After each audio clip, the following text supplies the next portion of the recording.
नमस्कार मित्रों, मैं अनिल कुमार सेठ, astrology, vastu and numerology expert. धनु राशि वालों का गुरु जो मेष राशि में प्रवेश हुआ है और शनि की साथ में 7.5 खत्म हुई है।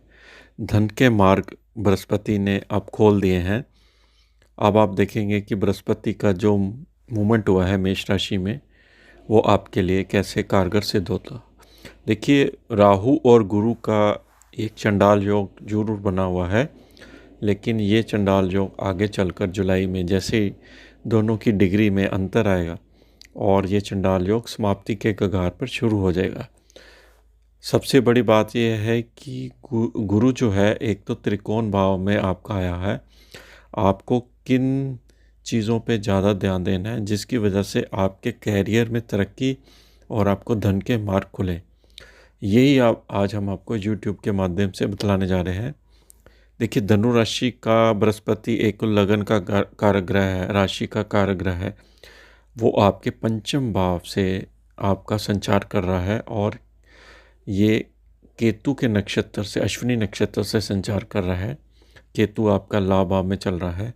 इस समय स्थितियां ये बनी हुई हैं कि आपको केतु के द्वारा सडन लाभ आपके जीवन में मिल सकता है। एक तो शनि का 7.5 खत्म होना, तीसरे भाव में आना, यात्रा से लाभ। दूसरा, गुरु का पंचम भाव में आना, एजुकेशन से लाभ।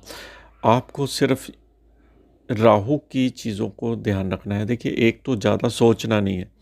ज़्यादा सोच विचार करोगे तो आपको एंजाइटी, डिप्रेशन और टेंशन हो सकती है, क्योंकि राहु वहाँ पर बैठा हुआ है बुद्धि में। दूसरा, आपको जो चीज़ इस समय परमात्मा दे रहा है उसमें सेटिस्फाई रहना है, क्योंकि यहाँ पर गुरु ऑटोमेटिकली ही आपको जो आपने सोचा हुआ है वो आपको प्रदान करेगा ही। इसलिए जो राहु इस समय आपके काम में रुकावट पैदा कर रहा है वो आपकी धीरे धीरे रिमूव होनी शुरू हो जाएगी जैसे गुरु की डिग्री आगे बढ़ेगी। इस समय गुरु जो है 4 डिग्री का चल रहा है, राहु 9 डिग्री का। तो जो दोनों में अंतर है वो 5 डिग्री का होने की वजह से आपको ज़्यादा सोच विचार नहीं करना है। दूसरी चीज़ ये ध्यान रखनी है कि आप जो खाना पीना खाते हैं उस पर परहेज़ रखना है। आपको इस समय फास्ट फूड और फैटी फूड खाने का मन बहुत करेगा, क्योंकि राहु जो होता है फास्ट फूड का कारक ग्रह माना जाता है। और अगर आप अपनी डाइट पे कंट्रोल नहीं रखोगे तो, क्योंकि गुरु की दृष्टि लगन पर जा रही है और राहु की भी जा रही है, तो आपका लिवर फैटी हो जाएगा और आपका वेट बढ़ना शुरू हो जाएगा। तो डाइट पे आपको कंट्रोल रखना है। तीसरी चीज़, जैसे आप शादीशुदा हैं तो बच्चों पे आपको बच्चों से ज़्यादा एक्सपेक्टेशन मत रखना। बच्चे अपने आप परफॉर्म करेंगे। और दूसरा ये है कि बच्चे आपके एजुकेशन में परफॉर्म करेंगे, क्योंकि गुरु पंचम भाव में बच्चों के लिए बड़ा अच्छा माना जाता है। अगर आप अनमैरिड हैं, अगर आप किसी यूनिवर्सिटीज़ में जॉब करते हैं, वाइस चांसलर हैं, टीचर हैं, तो आपके लिए तरक्की के मार्ग यहाँ पर बृहस्पति जो है खोल रहा है। तो आपको अपने कैरियर में फोकस रखना है, एजुकेशन प्रोवाइड करनी है दूसरों को, और जो रिज़ल्ट मिलेगा, आपको फल मिलेगा, वो आगे चलकर अच्छा ही रिज़ल्ट मिलने वाला है। क्योंकि ये जो संगम है गुरु और राहु का, ये मात्र आप समझ सकते हो टिल अक्टूबर तक रहने वाला है, लेकिन जुलाई के बाद इसका जो गैप बढ़ेगा, 10 डिग्री से गैप बढ़ेगा, तो ये समाप्ति के कगार की तरफ मूव करना शुरू कर देगा। अब देखिए, पंचम भाव पेट का भी होता है, तो पेट से रिलेटेड बीमारियां जैसे लिवर में प्रॉब्लम, पेट खराब हो जाना, ये भी आपको यहाँ पर देखने को मिल सकता है। क्योंकि खाने पीने की डाइट पर अगर आप कंट्रोल नहीं रखेंगे तो आपका पेट यहाँ पर अपसेट हो सकता है।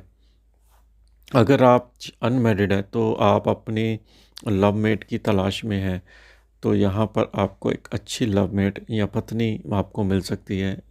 अगर आप लेडीज़ हैं तो एक अच्छे लाइफ पार्टनर की तलाश में हैं, तो यहाँ पर आपको लाइफ पार्टनर एक अच्छा गुरु यहाँ पर दे रहा है, क्योंकि वो पंचम भाव में है। पंचम भाव में कहीं ना कहीं आपका किसी के साथ अच्छा मेल जोल बढ़ा सकता है। ये एक बहुत अच्छा धनु राशि पे साइन आ रहा है। और दूसरी चीज़ ये है कि इसकी दृष्टि जो पड़ रही है नवम भाव पर, जो आपके भाग्य में वृद्धि कर रहा है। देखिए, नवम भाव पर गुरु का ये काल पुरुष का कारक भाव होता है। बृहस्पति राहु की दृष्टि भी साथ में जा रही है, थोड़ा सा पिता के स्वास्थ्य के लिए ज़रूर अच्छा नहीं है, क्योंकि राहु की दृष्टि यहाँ पर सिंह राशि पर जा रही है। अदरवाइज़ गुरु की दृष्टि आपके लिए यहाँ पर सेव कर रही है आपके पिता के स्वास्थ्य को, और जो धार्मिक एक्टिविटीज़ आप कर रहे हैं या धर्म की यात्रा कर रहे हैं उससे भी आपको ज़्यादा से ज़्यादा लाभ है। जितना धर्म के साथ जुड़ोगे उतना ही आपको फ़ायदा मिलेगा। इसी तरह से गुरु और राहु का जो संगम हो रहा है 11th हाउस में, वो आपके गेन की तरफ, तरक्की की तरफ इशारा कर रहा है। अब तरक्की कब मिलेगी? तरक्की आपको केतु सडन देगा, क्योंकि केतु और गुरु का जब भी आपस में मिलन होता है तो ये सडन रिज़ल्ट आपके लाइफ में देता है। हो सकता है कि कोई पुराना इन्वेस्टमेंट आपका अच्छे रेट में आपको मिल जाए, कोई प्रॉपर्टी आपकी अच्छे रेट में बिक जाए, कोई आपके शेयर्स लिए हुए हैं उसका रेट बढ़ने से आपको फ़ायदा मिल जाए, कोई म्यूचुअल फंड आपका रेट बढ़ सकता है। तो सडन गेन आपके जीवन में आ रहा है। इसी तरह से गुरु की राहु की दृष्टि आपके फर्स्ट हाउस पर जा रही है, तो मान प्रतिष्ठा आपकी धीरे धीरे बढ़ रही है, और आपको शॉर्टकट नहीं अपनाना है। ये आपके लिए सुजेशन है।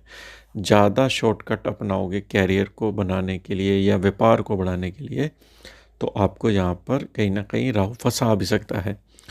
आपको सिर्फ 2-3 महीने अपनी चीज़ों पे फोकस रखना है, और जो जैसे ही राहु गुरु के चुंबल से बाहर होगा तो आप रिस्क ले सकते हैं। उस समय गुरु की स्थिति बहुत स्ट्रॉन्ग हो जाएगी और आपके इमेज में भी फ़र्क आएगा, और जो आप चाहते हैं वो आपको प्राप्तियां होंगी, क्योंकि बृहस्पति आपका केंद्र भाव का भी लॉर्ड है, जो चौथे भाव का है। वो आपको प्रॉपर्टी, वाहन की तरफ एक इशारा कर रहा है। इस साल में आपको अच्छा घर मिल सकता है, अच्छी गाड़ी मिल सकती है, पब्लिक से आपको अप्रिसिएशन मिल सकता है। और दूसरी बात यह है कि घर के सुखों में भी ये वृद्धि करेगा इस समय, क्योंकि ये आपके त्रिकोण भाव में है। त्रिकोण भाव में जब भी गुरु आता है मित्र राशि में तो एक राजयोग उत्पन्न करता है, और क्योंकि ये मंगल का परम मित्र है तो आपको अपने काम पर फोकस रखना है, काफ़ी पॉजिटिव रहना है और गुरु के मंत्रों का जाप करना है। आपको वीडियो कैसी लगी जरूर बताइए। इसके साथ ही हम आपसे आगे लेते हैं। नमस्कार।